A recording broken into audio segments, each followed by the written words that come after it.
Hi everybody, I'm Nanci Bell and I'm very excited to be joining what appears to be hundreds of you this day for a continuation of your great learning adventure. The last one I did was on how to start this adventure, and that was with a learning evaluation, a learning ability evaluation. Today I want to I hope to do this in 20 minutes, but I tend to get passionate about it and forget where the time is, so stay with me. I wanted to continue your adventure with summer instruction. So let's go. As I put that slide up for you, you can see that those are students that we've worked with in our learning centers, and we work with them, all ages of students, all types of prior diagnoses, including the diagnoses that we're going to give them when we do that learning ability evaluation. So what I want to talk to you about is, what does it look like if you attend a Lindamood-Bell Learning Center for the summer? And why is it so important that we do what I think of as get in and get out with our programs and make a difference for these students? Because we have a relatively short period of time to make a difference. When I was a kid, summer seemed long, but now that we're trying to make a difference and change someone's learning profile, it seems short. So we have essentially 6 or 8 weeks. Sometimes we can squeeze in 10 weeks around someone's holidays, but usually it's 6 or 8 weeks that we work with a student in the summer. And what I'm going to talk to you about today is how we do that, and that's intensive instruction, and that's 4 hours a day. I'm going to have you watch just for, I think it's 2 minutes, a short video of some parents talking about what the intensive instruction was like for their son. Enjoy. This is their special person that you're going to see.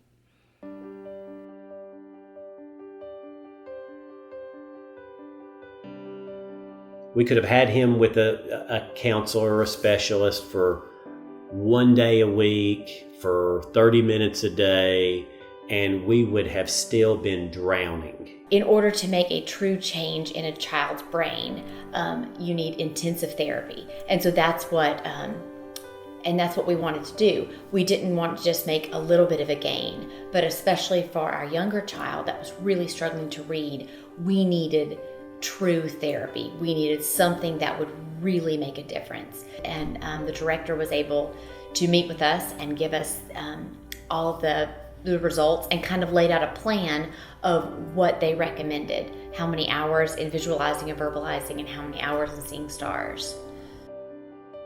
Well, what I'm getting is I'm not getting group instruction. What I'm getting is intensive, one-on-one, very interactive, ongoing, very motivating process that encourages every little bit of success. In other therapies that we tried here in town, we would arrive, the child would have about 45 minutes, and then they would work, and then right as they got into it, the time was over. So at Lindamood-Bell, they would come in, kind of have that time of getting settled, but then when they dove into their work, they had a lot more time just to stay focused. I believe wholeheartedly that because we were able to take the summer, take 2 months, 4 hours a day, 5 days a week, it created it took a child that didn't want to read at all and created in a very short period of time, in a week, a child who was coming to me and asking to read. He is reading actually on grade level, which is phenomenal. He made years, at least 2 years worth of progress in 8 weeks at Lindamood-Bell, which is, could not be more pleased with the results.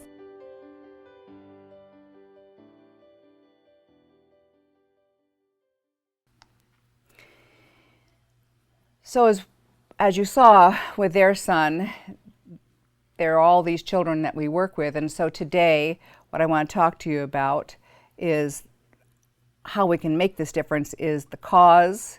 I'm going to quickly identify that, the reading circles, the component parts of reading. We're going to look at just 2 profiles.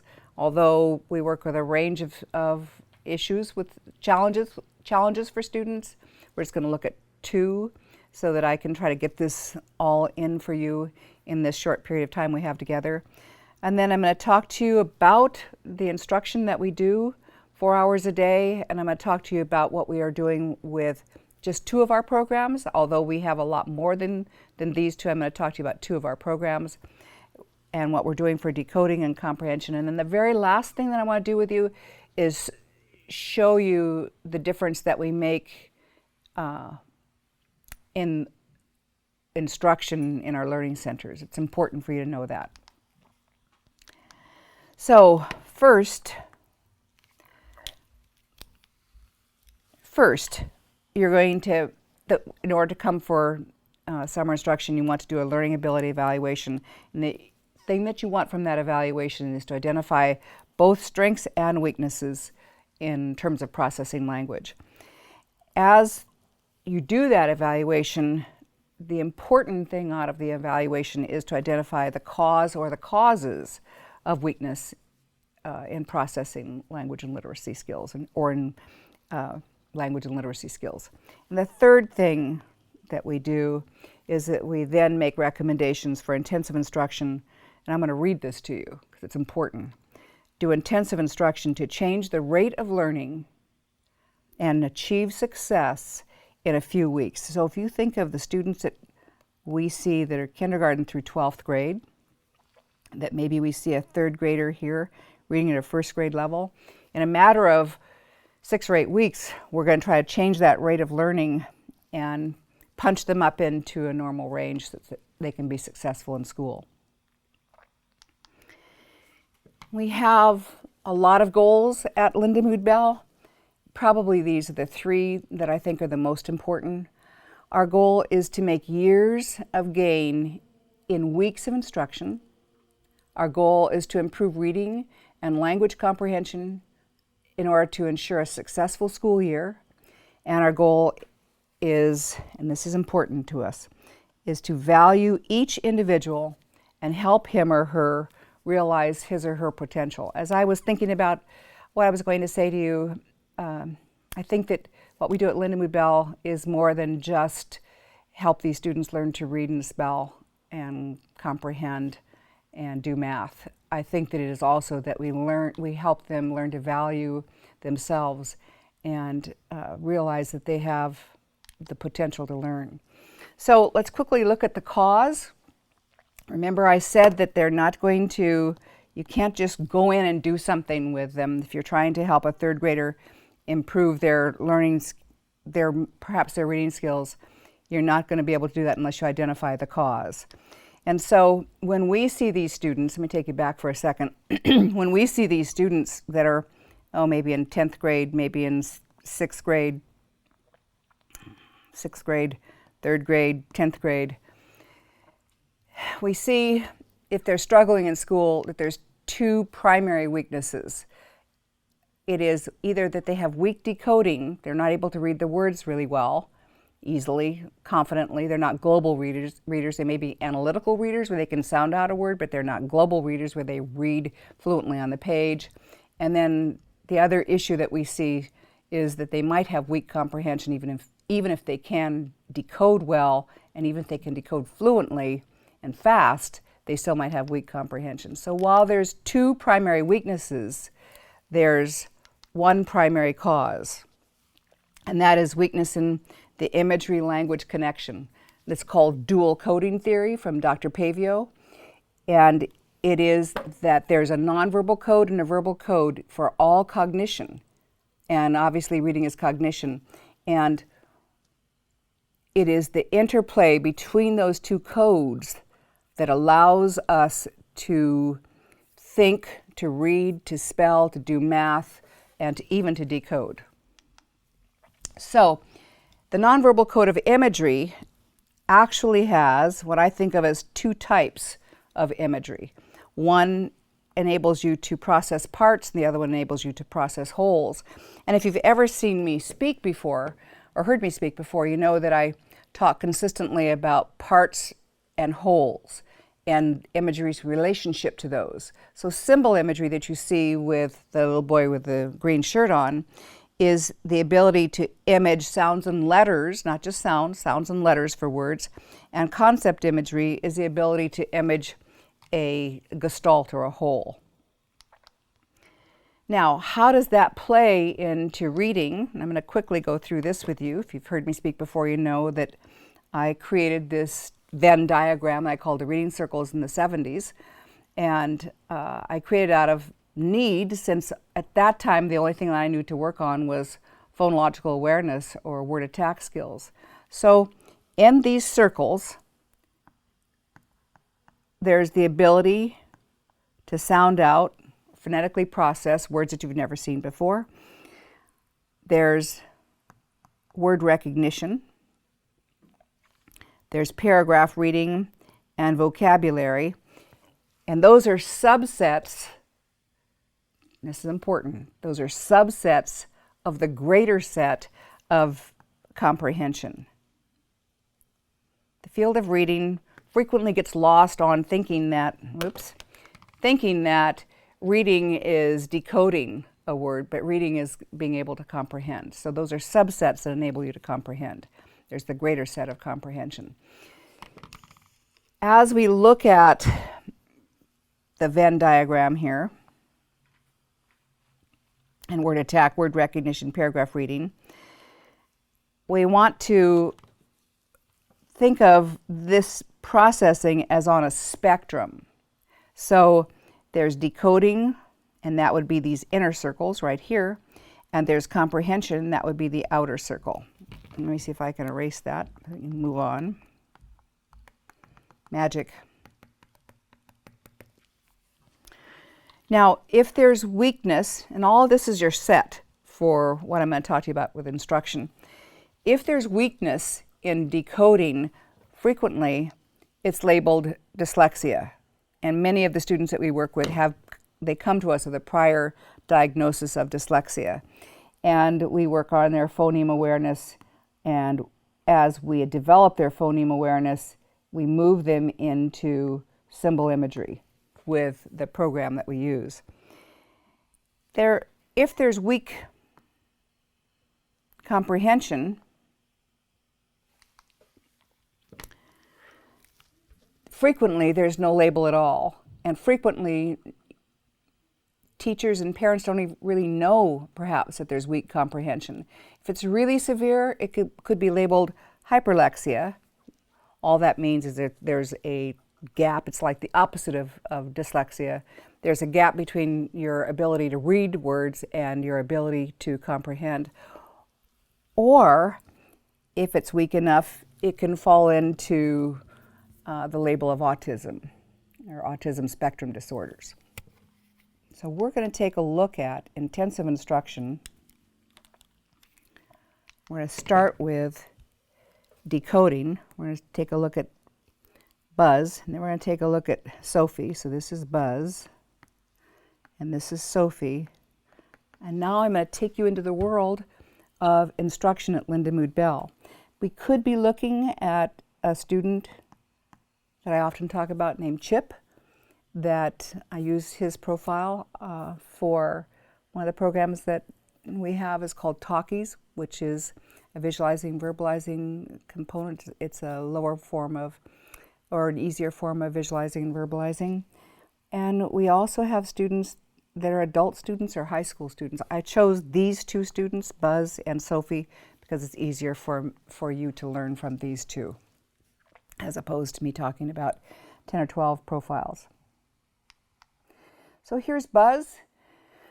Buzz is actually a student that I worked with years ago, and this is kind of what his profile looked like. At this time, I want you to be visualizing Buzz as 12 years old. He has been labeled dyslexic. He has struggled to learn to read words. He has been in special education. At the time we saw him, he still was, and he had also had a ton of tutoring. And the real Buzz had had a lot of tutoring and a lot of different reading programs, including ours, our LIPS program at one point. And this is what his profile looks like Again, our learning ability evaluations are 4 hours long, so I didn't put all of the component parts on, I didn't put all the scores on here. But he's at the 75th percentile in oral vocabulary, and if you're just tuning in for the first time with me, let me teach you how to know about percentiles. This is the 50th. Percentiles range from the first percentile to the 99th. Anything below the 25th is considered a weakness, and anything above the 75th is considered a strength. So if you know that, then you can quickly look at these without my help. And that is that you can see that Buzz has good vocabulary. You can see there's word attack skills. If you're going up here, they're adequate. However, they're not adequate for his potential. His word recognition skills, 37th percentile, this is 50th. So these are not as well developed as they should be. If we look down at, let's just drop down to him reading in paragraphs. His accuracy is the 25th percentile. His reading rate is still slow. He's definitely an analytical reader, not a global reader. His fluency, when you combine those two, is 16th.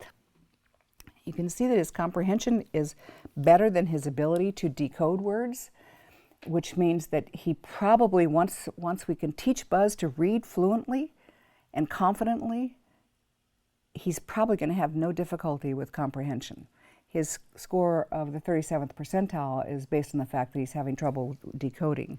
His phoneme awareness test, our test, is adequate. His symbol imagery test, his ability to visualize letters, SI, is not good. Symbol imagery is not good. It's right there. Another indication that Buzz might have an easy time with comprehension is his ability to follow directions is also at the 75th percentile. So let's just take a look more closely at Buzz and what we did with instruction. For example, as we tried to develop this symbol imagery and we tried to develop those subsets,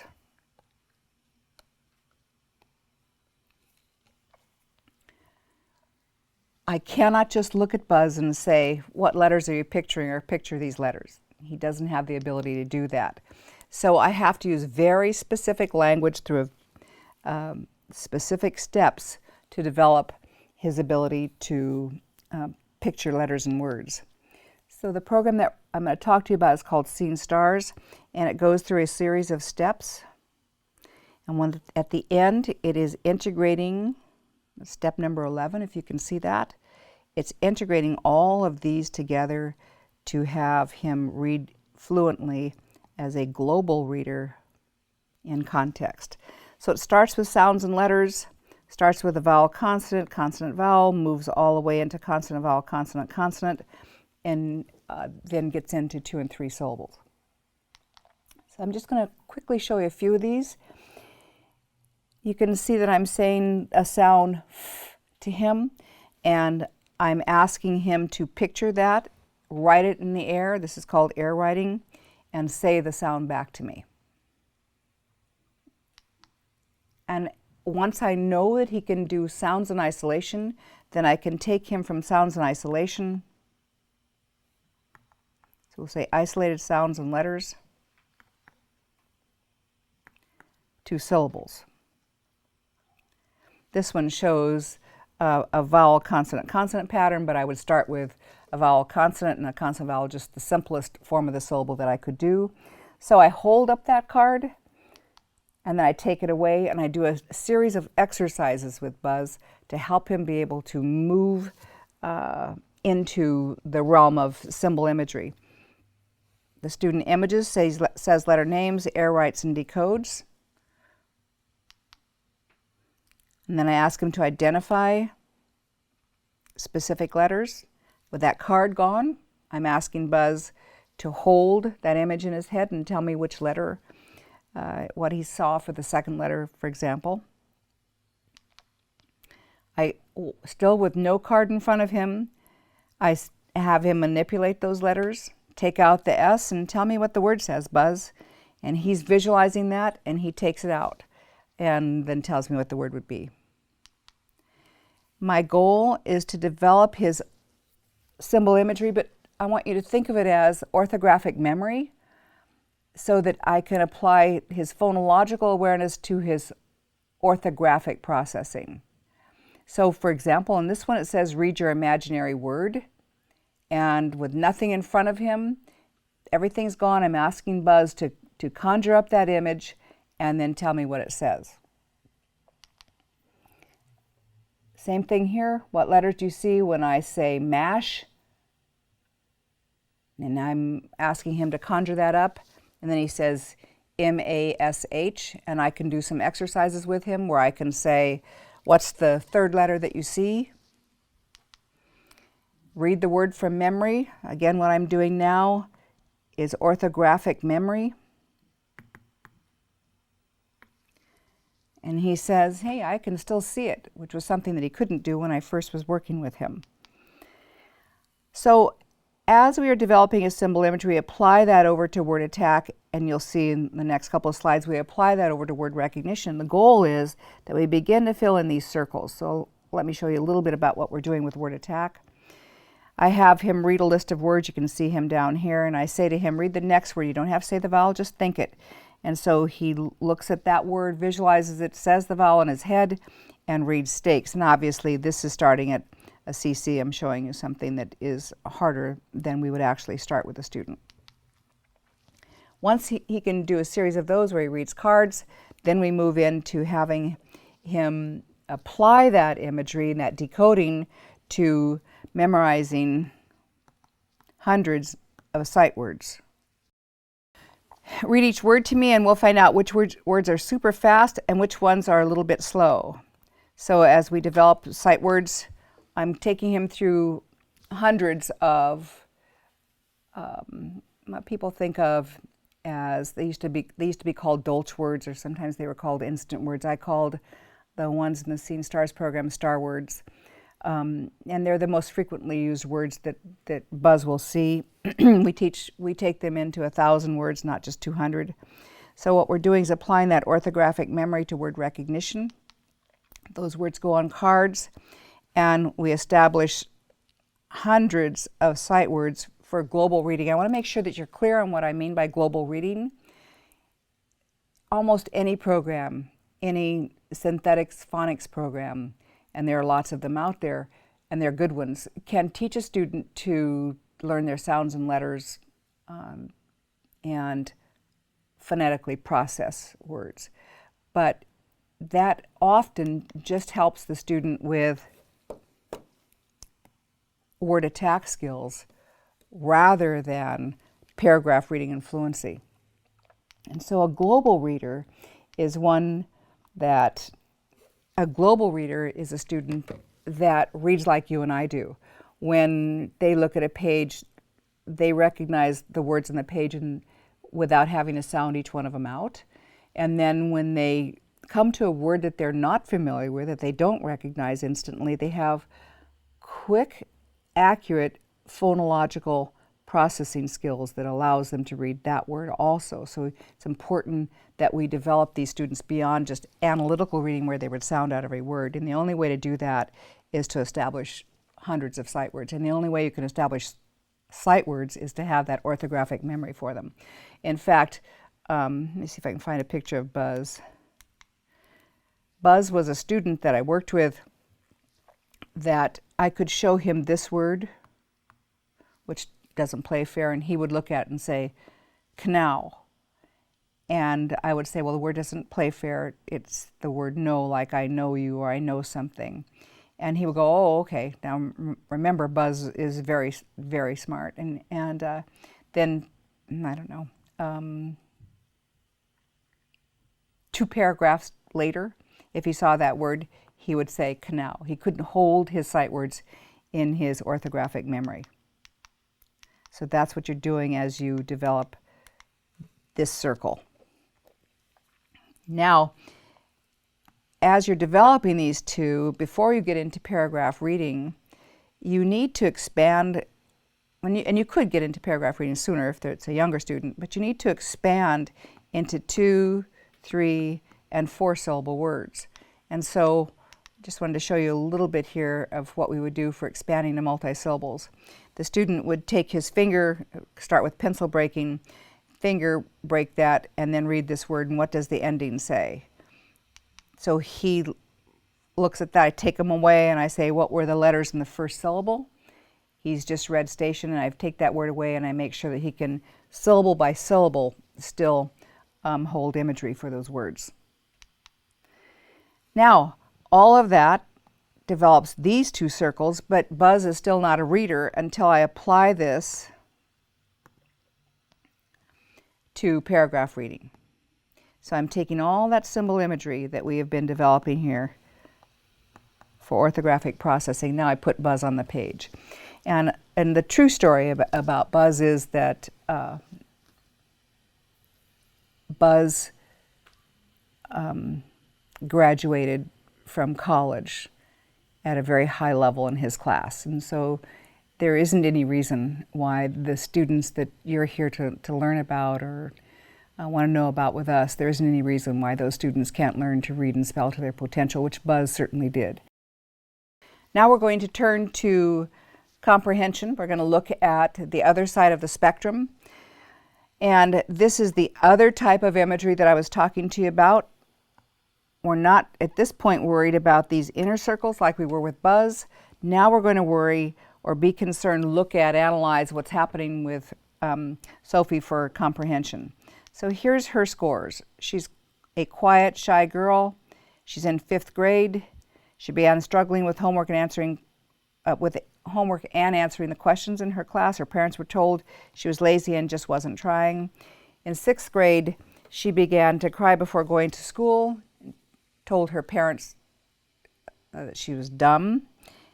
What's important about this information I'm giving you on Sophie is that there was no specific diagnosis, no special tutoring, no special education. So if we look at her scores, her vocabulary was at the 86th percentile, word attack 99th, word recognition 99th. So if I put these up here, these are completely filled in. No issue with those subsets. If I come down here and look at paragraph reading, which is right here, you can see that her paragraph reading accuracy and fluency is the 94th percentile. But look at this. Her comprehension is the 10th percentile. So there's an enormous gap between her ability to decode and her ability to comprehend. And it's not based on whether or not she has adequate or good vocabulary. Do you see that? No issues with phoneme awareness, no diagnosis that anyone could say. So no wonder, if you go back and look at what happened to her, no wonder that when she was in that pipeline, when she was in 1st grade, probably no trouble with reading, or the teacher didn't think so, the parents didn't think so, because she was decoding really well. But as those grades got more, as the information got more complex in those grades, she began to struggle with the comprehension that was required.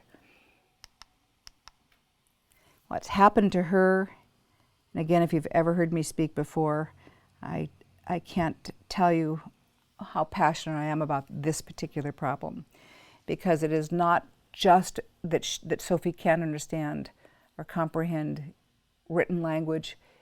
It is also that she struggles with oral language. And essentially what happens is it goes in one ear and out the other. And students with this weakness grasp parts. They might remember a date. And if you think about it, it's like symbol imagery that they're remembering. They're good at symbol imagery. They're good at imaging parts, and they will pick up on someone's name or someone's date. What they struggle with is the concept or the whole. And if you don't have the whole, you can't do higher order thinking skills such as main idea. I'm going to be speaking in the United Kingdom at a conference where they're looking at just this exact issue, where students, they are identifying adults that have what they consider aphantasia.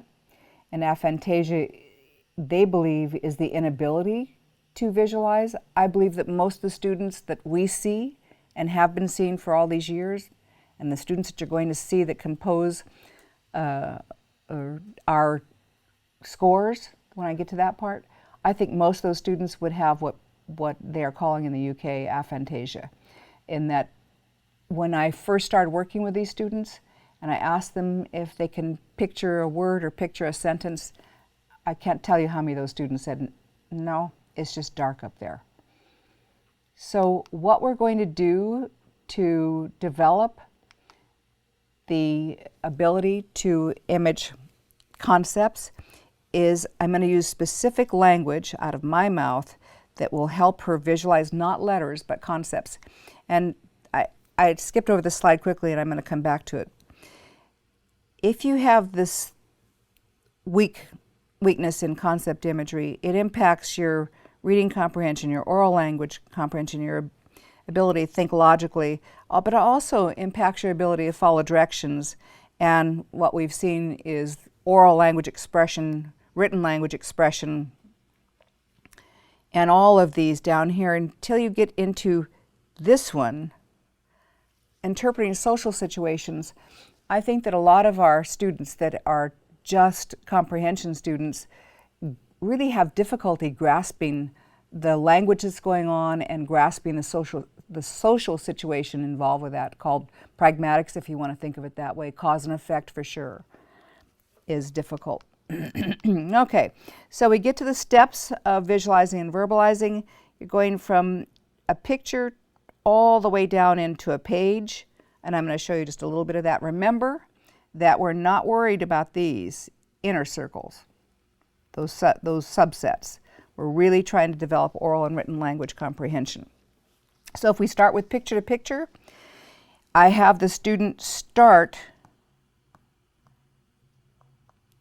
with verbalizing, not visualizing. And the reason that I did that was when I asked a student if they were visualizing a certain thing when I was first developing these steps, I didn't know if they couldn't see it or they couldn't talk about it. So I had to make sure that they could verbalize a given picture before I could ask them to verbalize their image. The next smallest unit of language then to be used for developing concept imagery would be a word. So instead of reading a sentence or a paragraph to a student, you say a word and ask them to tell you what they picture. And you can see from Sophie's response here, this is typical. She says, I picture a clown, which maybe she did picture a clown, maybe she didn't, I don't know. I have to, as the instructor, I have to develop the imagery for that word. And so I say things like, help me know what you're picturing. Start at the top and go down. I ask questions with choice and contrast to try to develop that imagery.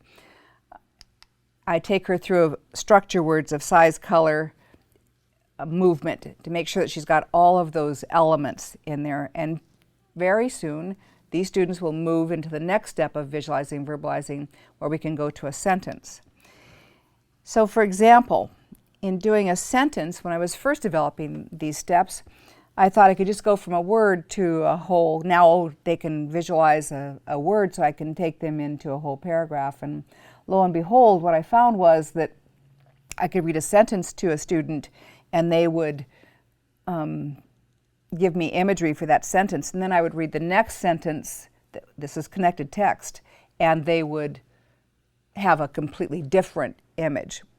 So I think you can see what I'm saying is that they couldn't create an imaged gestalt where the images connected. So at the sentence by sentence level, these students place colored felts down here to connect their imagery for each sentence. Once that's developed, then we take them into applying that over to higher order thinking skills. Read the sentence and tell me what the words make you picture. And she says the bravest man in the rodeo. She's on her first one. Now Sophie's moving along. She's on her first sentence. The bravest man in the rodeo is the one dressed up as a clown. I picture a clown in a rodeo. He has a big hat. He has big red pants. So we go through all of these go through all of the sentences, and we create a concept, an image concept. And once that's done, then I can start to use her imagery to help her with higher order thinking skills. From what you pictured, not what do you think, but from what you pictured, what do you think the clown might be? Why do you think the clown might be braver than the cowboy? And so she retrieves her imagery, her concept imagery, and is able to answer the question. From a paragraph to a page, we take her through a series of these steps. The same thing, developing her imagery, going from low-level paragraphs, low-level material to higher-level material. And honestly, we have not worked with a student that would not have the same feeling that she has. I just see everything when I read. I mean, I see it really fast. I can't describe it. I just picture everything. I want to tell you just a quick story. I was working with an adult once that had substantial or significant reading comprehension and oral language comprehension issues. I can picture his face, and I can picture where he was in the room when he said this to me. He was 2 weeks into visualizing and verbalizing. He was 4 hours a day. All of his children had some weakness like this, to varying degrees, some as severe as him, some not as severe as him. His wife told me that he would ask the same questions over and over. She'd give an answer, and he would ask the question just a little bit different, in a little different way. And he was really probably one of the people that they're describing in the UK as suffering from aphantasia. He really had difficulty. It was dark up there, and we would drag him through sentence after sentence and ask him questions and ask him, what are you picturing for this part? And he would try really hard. And 2 weeks into it, at about the end of the second week, he came in and he looked at me and he said, "Nanci, it's like a light bulb has gone off in my head. I can't describe for you what it's like." He said, all the time when you were asking me what I was to picture, I could conjure it up because you were questioning me, but now everything turns into a movie for me. It's like the light was off and the light went on. So let me quickly take you through some research, and then we're done. You have learned a lot, I hope, about what we're doing in summer instruction for intensive work, and it's important that you know that it's beneficial.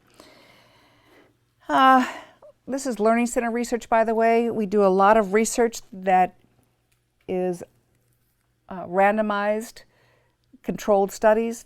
This is looking at how we're doing in our learning centers. So these are the decoding only students, these are the comprehension only students. This is at the 14th percentile, that's where they come in for decoding. This is where those students that are just the buzzes, that's where their comprehension is. You can see that they don't have comprehension issues. That's okay for them. They have decoding issues. Flip-flop for comprehension students. You can see that their decoding is a 58th percentile and their comprehension composite is a 23rd. And this should be astounding to you, because there are people that will say that there's no such thing as a comprehension weakness, and that's clearly not the case. Decoding only students, here's their pre-test percentiles. That's for 5,654 students that we've now looked at just in the last couple of years. You can see that this is symbol imagery, phoneme awareness, word attack, word recognition, spelling. You see how low these scores are? Reading accuracy, fluency, but look at how high their comprehension scores are. So if we look at our decoding only students, when we only do 101 hours of symbol imagery instruction, you can see that their word attack skills improved from the 14th to the 50th percentile, word recognition, etc. You can even see that their comprehension skills go up. You can see that their reading rate is probably the thing that's moving the slowest for us. Their reading accuracy is making some movement. My problem with this information that you're seeing, really 100 hours is not enough. but it is approximately, what is that, 5 weeks of instruction for us. Sometimes students are going on a holiday or whatever, and so they're not going to stay as long as we want them to stay. But it's still a substantial gain, and I want you to look at what happens in their word attack. I broke this into mild, moderate, and severe. The most severe weakness in word attack. You can see that their percentile goes from the 6th to the 37th with 108 hours. This is moderate with 92. You can see these big changes here. And the same thing shows up very substantially if you're looking at standard score changes.